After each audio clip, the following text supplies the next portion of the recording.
Thank you, my sisters and colleague. Well, I'll have to just wing it. Well, the idea of yin and yang didn't emerge from the bottom of my heart out of nowhere. I grew up with a grandfather who was an acupuncturist, and I grew up with the smell of herbal medicine. When I had a headache, he would poke a needle. When I had a stomach ache, he would also give me needle treatment and I'll be fine. Didn't take any pills that gives you side effects. In his room was decorated with all the nerve systems, lines going through from head to toe, and yellow, worn-out, thick Chinese book on neurology and acupuncture, all the secrets. By the way, West is just catching on to neurology and brain stuff, but Chinese had it for more than 5,000 years. A lot to catch up. When I was teaching here in 1992 to 95 as a full-time, and then until 98 as an adjunct, I went to American Academy of Religion, and I felt so out of place. Liminality and marginality.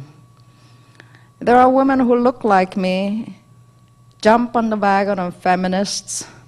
I'm not against feminists. I mean, I need to pay due to them for me to stand here today. But at the same time, I found dissonance. I didn't feel belongingness there. So I checked out. AAR, if you don't know, if you haven't been there, it's more like a tribe. Very tribal. So then I checked out Womanist group. That's African American women's group. And yes, but still I felt dissonance. Womanist came along with Alice Walker's Color Purple, that feminist one-dimensional issue of gender doesn't satisfy African American women's quest. Because when you were burning your bra and getting yourself liberated from the kitchen, who was in your kitchen? It's my mother. It's my aunt serving in the kitchen. So we need our own time and space for us to name our lived experiences without coming to your table at your own term. We need to discuss our issues on our own before we come to the table and join you. That really sparked me to think about what is the name of Asian American women's lived experience. We don't even have a name. Meanwhile, many Asian American theologians say there's identity politics. So we need to move away from identity politics. My dear friend, I respect him dearly, and Ansem Min is one of them, identity politic. And I remember having lunch with him, and I said, we Asian American women don't even have identity yet to throw away. So we need to have our identity before we even talk about identity politics. That's what sparked me in the 90s. When you don't have name, as Chloe and Debbie indicated, others will name your name, and others will define who you are. And that's a powerlessness position. But one of the biggest obstacles in naming something to rhyme with a feminist, womanist, and yinist, it's not white male and female who frown. It is people who are gathered here who look like all of you. Says, what? What's yinist? What does yin and yang have got to do with theology or women's leadership or Christianity? Internalized colonialism. If capitalism and Protestantism are bedfellows, why not yin and yang? It is one of the most sophisticated cosmology on earth. Lao Tzu. This yin and yang concept was borrowed. Carl Gustav Jung borrowed his, how many of you know Myers-Briggs? Myers-Briggs came from Taoism as philosophy, not necessarily religion. Jungian psychology, the shadow and wholeness, anima, animus. Chloe mentioned about her determination, naming that as masculine. No. When you say yin and yang, it's not just the gender. The whole universe, the river and the mountain. The river is yin, mountain is yang. And to a point where all your food charts are based on the configuration and the balance of the nature and human being. You cannot, in Yinist paradigm, you cannot think about human being devoid of the context and ecology. So I found myself telling Rosemary Ruto as she was beginning to conceptualize ecofeminism, and I said, we've done that 5,000 years ago. Did you check Taoism? And she dismissed that, of course. And so they're calling it ecofeminism. I have yet to find reference point in her book, an ecofeminism, giving some dues to Taoism. So this whole quest is about how do we become whole? Because in one-dimensional thinking, an either-or paradigm, exclusivism is built in. Us versus them. The minute you enroll your kids to school, they're constantly told to classify and compare and divide. And then we have to come up with preaching about unity and harmony. But it's embedded in either-or Western thinking. Unless we tap into the duality, not dualism, duality of when you, have you seen the necklace, the yin and yang? In the darkness there is light, in the light there is darkness. The darkness and light, there are two sides of one coin. And this kind of concept throws Westerners' mindset. There's no category for them to understand except quantum physicists in the 60s when they discovered that light is both, you know, the atom is both. I'm not a scientist, obviously. I'm stumbling after engineering all of that, but you know what I mean. Wave and what else? Help me out. Yeah, particle is both wave and, you know, all that notion. Read Fritjof Capra, that was my 90s. So through the permission of Fritjof Capra, what is the title of his book? Capra's famous book of Tao of Physics. Opened my eyes, and I taught in my every class at Fuller in the 90s, requiring that book.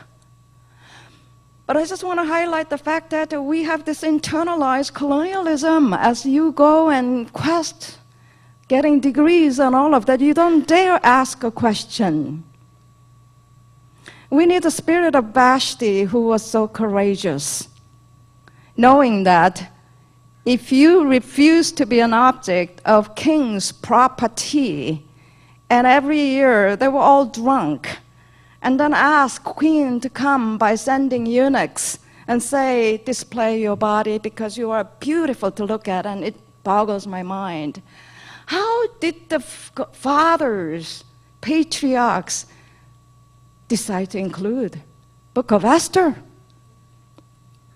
Esther chapter 1 is loaded. When the Queen Vashti said, no, I will not go and display my body for them to look at. You know the responses in Esther chapter 1? The king even consulted with his astrologist and line up all his wise staff. Oh my, the end of patriarchalism. If queen says no and disobey the king, all of our wives will rebel against us, and we have to make sure we come up with a decree and translate in vernacular languages so that everybody can understand our decree. It's hilarious, it's comical. She said, even if I live just one day by going against king's wish. By the way, she goes one step further. She organized the first women's banquet. Who belongs to the king? So by saying no to the king, she said, we're going to organize our palace women's own party. So she organized her own banquet. The legend says she didn't get hung because, like Bathsheba, she was able to put her son to the throne. There's another dimension. Esther. Esther gives dramatic Shakespearean series of banquet. You all know that I will not repeat. Series of banquet, and she makes the king restless, sleepless, because her strategy is step by step. I think what we are trying to do in this book is there are times, as Debbie said, you need to be in exterior position, you need to be more like Esther. Be submissive, like a lamb. And inside, with a determination, like a lion or a tiger mom. But that one menu doesn't work. Because sometimes, as I'm getting older and wiser, there's a power in being subversive. Be gentle. People are so insecure, by the way. So you need to be very, very gentle, and I'm working on tenderness and gentleness, even though toughness within.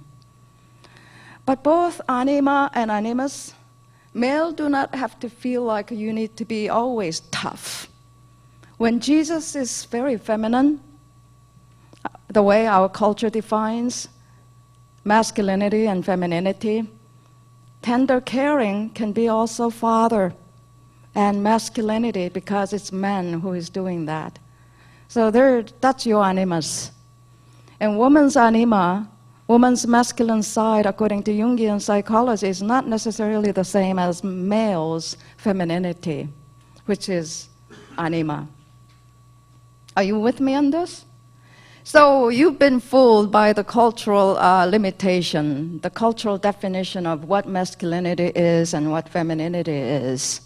So today, I'd like to give you, according to the Yinist lens, I'd like to give you permission to liberate yourself from the toxic words of syncretism. Syncretism has deprived people of color from theologizing from our own context.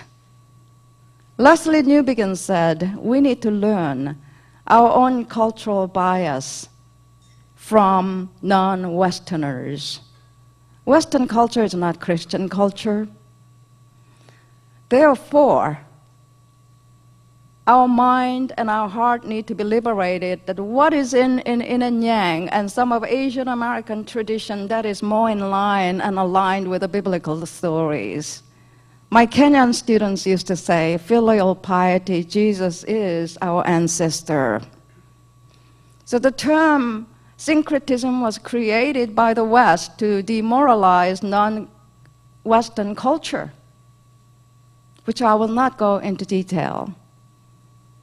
So I'm calling for Yinist so that man on top replaced by woman on top does not bring transformation. That's a rotation. Believe me, I've been oppressed by feminists as well, who act more masculine than men, because you overcompensate in man's world, hanging out with the all-boys network to get the crumbs from their table. So if your lens is about power and grabbing more power and upward mobility, you are not Yinist. I'd like our women, Asian American women, to give yourself permission to be more authentic and genuine and serving, and at the same time determined. We don't have to topple men. We want to work with men. And even if they oppress sometimes and do not give us access to the pulpit, we will continue to push the envelope in a gentle way, rather than marching in and claiming. We are willing to wash your feet, and we are willing to serve you, but we want to be equal partners. We don't want to emulate hierarchy in the name of women's right. So I think it's evangelical, it's eclectic evangelical women's and men issue, but taking care of our ecosystem as well. So this ugly duckling turning into maybe swine or swan, just trying to carve out the arena where there's a room for Vashti and a room for Esther as well. And Esther and Vashti in one woman would make you whole, as many men also need to search for wholeness. So this wholeness, integrated wholeness, is what we are talking about. Lastly, I'd like to just honor remaining authors. Grace Choi Kim is sitting right there. She covered fervent prayer of Hannah and how she's been victimized by her parents' preferential treatment of their only son among 4 girls. And there's Joy Wang, who authored Mary and who? Elizabeth. And then Kirsten O covered Irit. And Melanie Marchow covered Priscilla and Aquila.